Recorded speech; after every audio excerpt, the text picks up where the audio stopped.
ഗീത ഇന്നും ആ ഒച്ച കേട്ട് ഞെട്ടിയുണർന്നു. ജീവിതത്തിൽ നിന്നും ഒരിക്കലും മാറാത്ത ഒരു ദുസ്വപ്നം പോലെ ആ ഒരു സംഭവം ഗീതയുടെ സ്വപ്നത്തിൽ എന്നും വരും. ഗീതയുടെ മകൾ ഗായത്രി അമ്മയോട് ചോദിച്ചു, അമ്മേ, ഇന്നും അമ്മ ആ സ്വപ്നം കണ്ടോ? ഗീത പറഞ്ഞു, അതേ മോളെ. മരിക്കുന്നതിന് മുമ്പ് ആ ജാനു അലറി വിളിക്കുന്ന ഒച്ചയും മരണവെപ്രാളത്തിൽ ഓടുമ്പോൾ അടുക്കളയിലെ പാത്രങ്ങൾ വീഴുന്ന ഒച്ചയും അവൾ മരിക്കുന്നതിന് മുമ്പുള്ള ഞരക്കവും എല്ലാം ഇന്നും അതുപോലെ തന്നെ എനിക്ക് കേൾക്കാം, കാണാം. അപ്പോൾ മകൾ ഗായത്രി ചോദിച്ചു, അമ്മേ, അന്ന് അവിടെ എന്താണ് സംഭവിച്ചത്?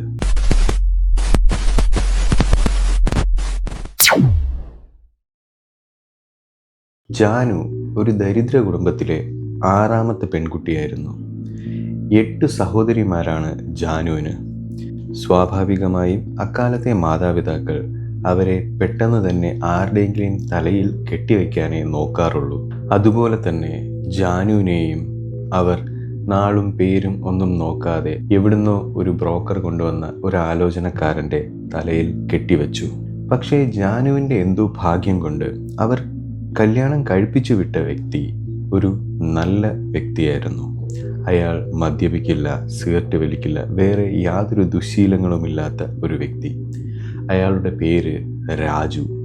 ഇത്രയൊക്കെ സൽഗുണങ്ങൾ ഉണ്ടെങ്കിൽ പോലും രാജുവിന് ഒരു കുഴപ്പം ഉണ്ടായിരുന്നു.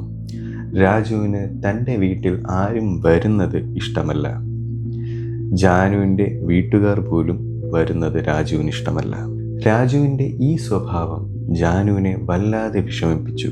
കാരണം ജാനുവിന് സ്വന്തം വീട്ടിലോട്ട് പോകാനോ വീട്ടുകാർക്ക് ജാനുവിൻ്റെ വീട്ടിലോട്ട് വരാനോ സാധിക്കുന്നില്ല. രാജുവിന് വേറെ ബന്ധുക്കളും ഉണ്ടായിരുന്നില്ല. നല്ല സുഹൃത്തുക്കൾ പോലും രാജുവിനില്ല. ഒരു പ്രത്യേക സ്വഭാവമുള്ള ഒരു മനുഷ്യൻ. രാജുവിന് മേസ്തിരി പണിയാണ് ജോലി. ഒരു ദിവസം പോലും വിടാതെ അയാൾ ജോലിക്ക് പോകും. ഞായറാഴ്ച ദിവസങ്ങളിൽ അയാൾ വേറെന്തെങ്കിലും ജോലി കണ്ടെത്തി ആ ജോലിക്ക് പോകും. ഒരു ദിവസം പോലും അയാൾ വീട്ടിൽ വെറുതെ നിൽക്കാറില്ല. വീട്ടിലെ കാര്യങ്ങളെല്ലാം രാജു ഭംഗിയായി നോക്കും. ജാനുവിൻ്റെ വസ്ത്രങ്ങൾ, വീട്ടിലെ സാധനങ്ങൾ, ആഹാര സാധനങ്ങൾ എല്ലാം രാജു കൃത്യമായി തന്നെ ചെയ്യും. പക്ഷേ രാജു ജാനുവിനോട് അങ്ങനെ പ്രത്യേകിച്ച് ഒന്നും മിണ്ടാറില്ല. ജാനു എന്തെങ്കിലും ചോദിക്കുകയാണെങ്കിൽ മാത്രം അതിന് ഉത്തരം നൽകും. വിവാഹം കഴിഞ്ഞ് 1 വർഷമായെങ്കിലും ജാനുവുമായി ശാരീരിക ബന്ധം പോലും രാജുവിന് ഉണ്ടായിട്ടില്ല. അങ്ങനെ ഇരിക്കെ ഒരു ദിവസം രാജുവിനെ തേടി രാജുവിൻ്റെ ബന്ധു എന്ന് പറയുന്ന ഒരു സ്ത്രീക്ക് ഏകദേശം ഒരു 70 വയസ്സ് പ്രായം തോന്നിക്കും. അവർ രാജുവിനെ തേടി അവൻ്റെ വീട്ടിലേക്ക് വന്നു. ഒരു ഉച്ച സമയത്താണ് ആ സ്ത്രീ ആ വീട്ടിലേക്ക് വന്നത്. ജാനു മാത്രമേ വീട്ടിലുണ്ടായിരുന്നുള്ളൂ. രാജു ആ സമയം ജോലിക്ക് പോയിരിക്കുകയായിരുന്നു. കുറേ നാളുകൾക്ക് ശേഷമാണ് ജാനുവിൻ്റെ വീട്ടിൽ ഒരാൾ അതിഥിയായി വരുന്നത്. ജാനുവിന് വല്ലാതെ സന്തോഷം തോന്നി.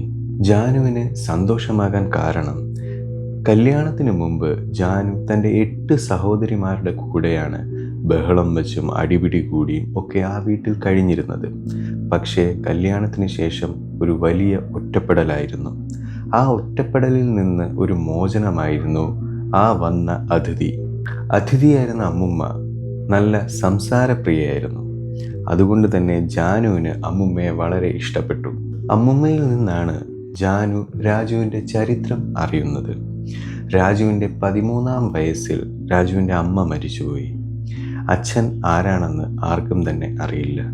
അമ്മയുടെ മരണശേഷം രാജു ഓരോരോ കുഞ്ഞു കുഞ്ഞു ജോലികൾക്ക് പോയാണ് തൻ്റെ ജീവിതം മുന്നോട്ട് കൊണ്ടുപോയിക്കൊണ്ടിരുന്നത്. അവന് ആരും തന്നെ ഉണ്ടായിരുന്നില്ല. ചെറുപ്പകാലത്ത് ഈ അമ്മുമ്മയുടെ വീടിൻ്റെ ഒരു ചായ്പിലാണ് രാജു താമസിച്ചു കൊണ്ടിരുന്നത്. കുറേ നാളുകൾ രാജു അമ്മുമ്മയുടെ കൂടെ ഉണ്ടായിരുന്നു. പിന്നെ അവൻ താമസം മാറി. രാജുവിന് ആരോടും കൂടുതലായി അടുപ്പമില്ല. പണ്ട് മുതൽക്കേ അവൻ ആരോടും ഒന്നും മിണ്ടാറില്ല. പക്ഷേ അമ്മുമ്മയ്ക്ക് രാജുവിനെ ഭയങ്കര ഇഷ്ടമായിരുന്നു. അതിന് കാരണം എന്തു പറഞ്ഞാലും രാജു അനുസരിക്കും. അമ്മുമ്മയും ജാനുവും സംസാരിച്ചിരിക്കുമ്പോൾ രാജു ജോലി കഴിഞ്ഞു വന്നു. അമ്മുമ്മയെ കണ്ടതും രാജു അമ്മുമ്മയെ നോക്കി നന്നായി ഒന്ന് ചിരിച്ചു. ആ ചിരി ജാനു ജീവിതത്തിൽ ആദ്യമായാണ് കാണുന്നത്. പിന്നെ ഒന്നും മിണ്ടാതെ അകത്തേക്ക് രാജു കയറിപ്പോയി. ഇതു കണ്ട ജാനു വിചാരിച്ചു രാജുവിന് അമ്മുമ്മ വന്നത് അത്ര പിടിച്ചില്ല എന്ന്. പക്ഷേ അമ്മുമ്മ ചിരിച്ചുകൊണ്ട് പറഞ്ഞു, അവൻ്റെ സ്വഭാവത്തിന് ഒരു മാറ്റവുമില്ല. ഇതു പറഞ്ഞുകൊണ്ട് അമ്മുമ്മ രാജുവിനോട് ഓരോ ചോദ്യങ്ങൾ ചോദിക്കാൻ തുടങ്ങി. രാജു എല്ലാത്തിനും ഉത്തരം കൊടുക്കാനും തുടങ്ങി. രാജു ചോദിക്കാതെ തന്നെ അമ്മുമ്മ അമ്മുമ്മയുടെ വിശേഷങ്ങളും പറയുന്നുണ്ട്. രാജു അതൊക്കെ മൂളി കേൾക്കുന്നുമുണ്ട്. അന്ന് അത്താഴം കഴിഞ്ഞ് അമ്മുമ്മ അവരോടൊപ്പം ആ വീട്ടിൽ തങ്ങി. പിറ്റേ ദിവസം വെളുപ്പിന് തന്നെ അമ്മുമ്മ ഇറങ്ങാൻ തുടങ്ങിയപ്പോൾ ജാനുവിന് വളരെ സങ്കടം തോന്നി. ജാനു ആവുന്നത്ര അമ്മുമ്മയോട് പറഞ്ഞു ആ ഒരു ദിവസം കൂടി തങ്ങളുടെ കൂടെ അവിടെ തങ്ങാൻ. പക്ഷേ അമ്മുമ്മ പറഞ്ഞു അമ്മുമ്മയുടെ മക്കൾ അമ്മുമ്മയെ തിരക്കും എന്ന് പറഞ്ഞ് ഇറങ്ങാൻ തുടങ്ങിയ അമ്മുമ്മയുടെ കയ്യിൽ രാജു കൊണ്ടുവന്ന് ഒരു 100 രൂപ വച്ചു കൊടുത്തിട്ട് ഒന്നും മിണ്ടാതെ ഇറങ്ങിപ്പോയി. അക്കാലത്ത് 100 രൂപ എന്ന് പറയുന്നത് ഇപ്പോഴത്തെ 1000 രൂപയുടെ മതിപ്പ് വരും. ഇതു കണ്ട അമ്മുമ്മ ജാനുവിനോട് പറഞ്ഞു, കണ്ടോ ജാനു, അവൻ ആരോടും ഒന്നും മിണ്ടാറില്ല. പക്ഷെ അവന് മറ്റുള്ളവരുടെ മനസ്സറിയാനുള്ള കഴിവുണ്ട്. ജാനുവിനും രാജു ചെയ്ത ആ പ്രവൃത്തി വളരെ ഇഷ്ടമായി. അമ്മുമ്മ ജാനുവിനോട് യാത്ര പറഞ്ഞ് അവിടെ നിന്നിറങ്ങി. ദിവസങ്ങൾ അങ്ങനെ കടന്നുപോയി. ജാനുവിൻ്റെ ജീവിതം മുരടിച്ചതുപോലെ ജാനുവിന് തന്നെ തോന്നി തുടങ്ങി. അങ്ങനെ ഇരിക്കെ ജാനുവിനും രാജുവിനും തങ്ങൾ താമസിച്ചു കൊണ്ടിരുന്ന വാടക വീട് മാറേണ്ടി വന്നു. അവർ മറ്റൊരു വീട്ടിലേക്ക് മാറി. അവർ മാറിയ വീടിന് ഒരു പ്രത്യേകതയുണ്ടായിരുന്നു. അത് ഒരു വലിയ വീടായിരുന്നു. ആ വീടിൻ്റെ ഒരു ഭാഗത്ത് വേറൊരു കുടുംബം താമസമുണ്ടായിരുന്നു. ആ താമസക്കാരായിരുന്നു ഗീതയും മകൾ ഗായത്രിയും. ആ വീടിൻ്റെ ഒരു ഭാഗത്തായിരുന്നു രാജുവും ജാനുവും താമസത്തിന് പോയത്. സ്വാഭാവികമായും ഇപ്പുറത്ത് സംസാരിക്കുന്നത് അപ്പുറത്ത് വ്യക്തമായി കേൾക്കാമായിരുന്നു. അതുപോലെ തന്നെ അവിടെ സംസാരിക്കുന്നത് ഇവിടെയും.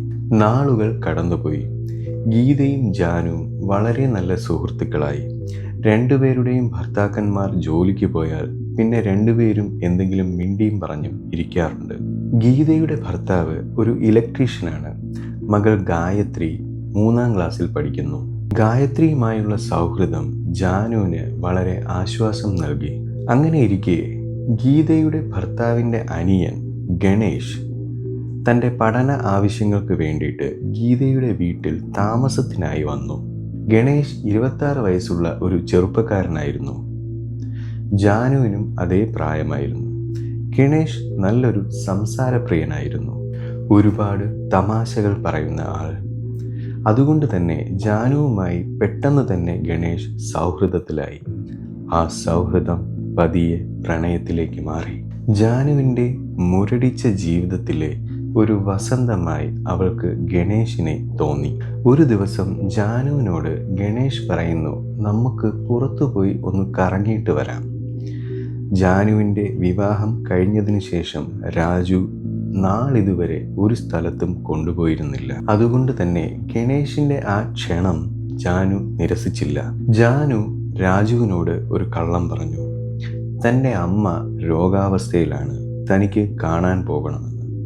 രാജു അത് സമ്മതിക്കുകയും ചെയ്തു. പിറ്റേ ദിവസം ജാനു ഗണേശിനോടൊപ്പം കറങ്ങാൻ പോയി.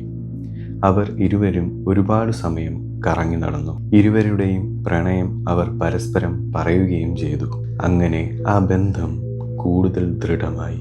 ജാനുവിന് ഗണേഷിനെ ഒരു നേരം പോലും പിരിഞ്ഞിരിക്കാൻ പറ്റാത്ത അവസ്ഥയിലായി. പക്ഷേ ഗണേഷിന് അത് ഒരു നേരം പോക്കായിരുന്നു. ഗണേഷ് ഇക്കാര്യം ജാനുവിനോട് പറയുകയും ചെയ്തിരുന്നു. പക്ഷേ ജാനു അത് കേട്ട ഭാവം നടിച്ചില്ല. അങ്ങനെ ഒരു ദിവസം ഗീതയും മകൾ ഗായത്രിയും തങ്ങളുടെ വീട്ടിലേക്ക് പോയ സമയം ജാനുവും ഗണേശനും ആ വീട്ടിൽ ഒറ്റയ്ക്കായി. ജാനു ഗണേശനെ തൻ്റെ മുറിയിലേക്ക് ക്ഷണിച്ചു. അങ്ങനെ അവർ അരുതാത്ത ഒരു ബന്ധത്തിലേക്ക് പോയി. രണ്ടുപേരുടെയും നിർഭാഗ്യം എന്ന് പറയട്ടെ, അന്ന് രാജുവിന് കടുത്ത പനിയായതിനാൽ രാജു ജോലി കഴിഞ്ഞ് നേരത്തെ വീട്ടിലേക്ക് വന്നു.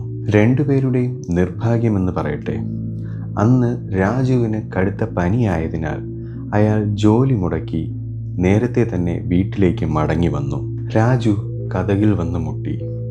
ജാനുവും ഗണേശും പേടിച്ചു. പതിവില്ലാതെ കതക് അടഞ്ഞു കിടക്കുന്നത് കണ്ട രാജുവിനും സംശയം തോന്നി. അയാൾ ജനാലയുടെ വിടവിലൂടെ അകത്തേക്ക് നോക്കിയപ്പോൾ ജാനുവിനെയും ഒരു പുരുഷന്റെ നിഴൽ ഓടിപ്പോകുന്നതും അയാൾ കണ്ടു. രാജു ദേഷ്യത്തിൽ കതകിൽ ചവിട്ടാൻ തുടങ്ങി. ഗണേശൻ തൊട്ടപ്പുറത്തെ മുറിയിലായതുകൊണ്ട് തന്നെ ഗണേശന് അവിടെ നിന്നും പെട്ടെന്ന് മാറാൻ കഴിഞ്ഞു. ഗണേശൻ പെട്ടെന്ന് തന്നെ ഗായത്രി താമസിക്കുന്ന ഭാഗത്തേക്ക് മാറി അവരുടെ മുറിയിലേക്ക് എത്തിയപ്പോൾ തന്നെ ഗായത്രിയും മകളും അവരുടെ വീടിൻ്റെ മുറ്റത്ത് വന്ന് കതകിൽ മുട്ടാൻ തുടങ്ങി. ഗണേശൻ ഒന്നും അറിയാത്ത മട്ടിൽ പോയി കതക് തുറന്നു. മറുവശത്ത് രാജു കതക് ചവിട്ടി തുറന്ന് അകത്തു കയറി. അയാൾ ദേഷ്യത്തിൽ ആ മുറി മുഴുവനും പരതി. നിഴൽ കണ്ട പുരുഷൻ എവിടെയെന്ന് അയാൾക്ക് ആരെയും കാണാൻ കഴിഞ്ഞില്ല. ഗായത്രി താമസിക്കുന്ന ആ ഭാഗത്ത് ഗണേശൻ എന്നൊരു ചെറുപ്പക്കാരൻ വന്നിട്ടുണ്ട് എന്നുള്ള കാര്യം രാജുവിന് അറിയില്ലായിരുന്നു. കാരണം അയാൾ മറ്റുള്ളവരുടെ കാര്യങ്ങളൊന്നും തിരക്കുന്ന ഒരു വ്യക്തി അല്ലായിരുന്നത് കൊണ്ട് തന്നെയാണ്. പക്ഷേ രാജു ഗായത്രിയുടെ ഭർത്താവിനെ സംശയിച്ചു. രാജു നേരെ ഗായത്രിയുടെ വീട്ടുമുറ്റത്തേക്ക് ചെന്നു. ഗായത്രിയോട് ചോദിച്ചു, ഗായത്രിയുടെ ഭർത്താവ് എവിടെയെന്ന്. ഗായത്രി പറഞ്ഞു, അതിരാവിലെ ജോലിക്ക് പോയതാണ് തൻ്റെ ഭർത്താവെന്ന്. ഈ ചോദ്യങ്ങളെല്ലാം ചോദിക്കുന്നത് അകത്ത് പതുങ്ങിയിരുന്ന് ഗണേശൻ കേൾക്കുന്നുണ്ടായിരുന്നു. രാജു ദേഷ്യത്തിൽ തിരിച്ച് തൻ്റെ വീട്ടിലേക്ക് തന്നെ പോയി. ഗായത്രിക്ക് എന്തോ പന്തികേട് തോന്നി. അവൾ അപ്പുറത്തെ മുറിയിൽ ചെവിയോർത്തിരുന്നു. എന്താണ് അവിടെ സംഭവിക്കുന്നതെന്നറിയാൻ.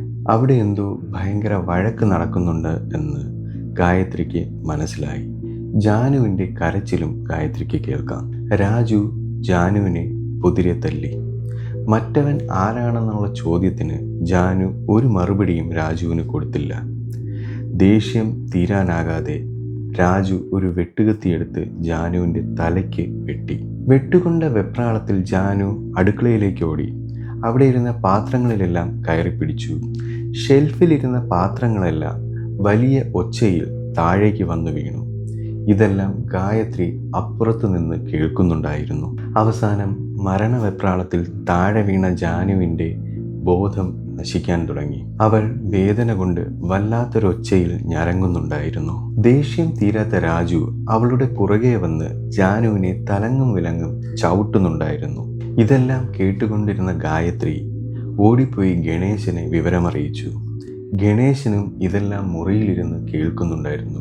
അവൻ്റെ കൈയും കാലും വിറയ്ക്കുന്നുണ്ടായിരുന്നു. അവർ പെട്ടെന്ന് തന്നെ പോലീസിനെ വിവരമറിയിച്ചു.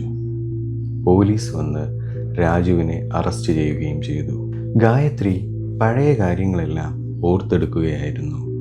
പക്ഷേ ഗായത്രിക്ക് ഇപ്പോഴും അറിയില്ല ജാനുവിനെ കാണാൻ വന്ന ആ ദുഷ്ടൻ ആരായിരുന്നുവെന്ന്. ഞാൻ ഈ കഥ ഇവിടെ പറയാൻ കാരണം, നമ്മൾ എപ്പോഴും ഓർക്കുക, നമ്മുടെ ജീവിതത്തിൽ ക്ഷണിച്ചോ ക്ഷണിക്കാതെയോ ഒരു അതിഥി കടന്നു വരികയാണെങ്കിൽ ആ അതിഥിക്ക് നമ്മുടെ ജീവിതം നശിപ്പിക്കാൻ പ്രാപ്തിയുണ്ടെങ്കിൽ അവരെ നമ്മുടെ ജീവിതത്തിൽ നിന്ന് മാറ്റി നിർത്തുന്നതായിരിക്കും വളരെ ഉചിതം. ഈ വീഡിയോ ഇഷ്ടമായെങ്കിൽ കമൻറ്റ് ബോക്സിൽ പറയുക. അടുത്തൊരു വീഡിയോയുമായി വീണ്ടും കാണാം.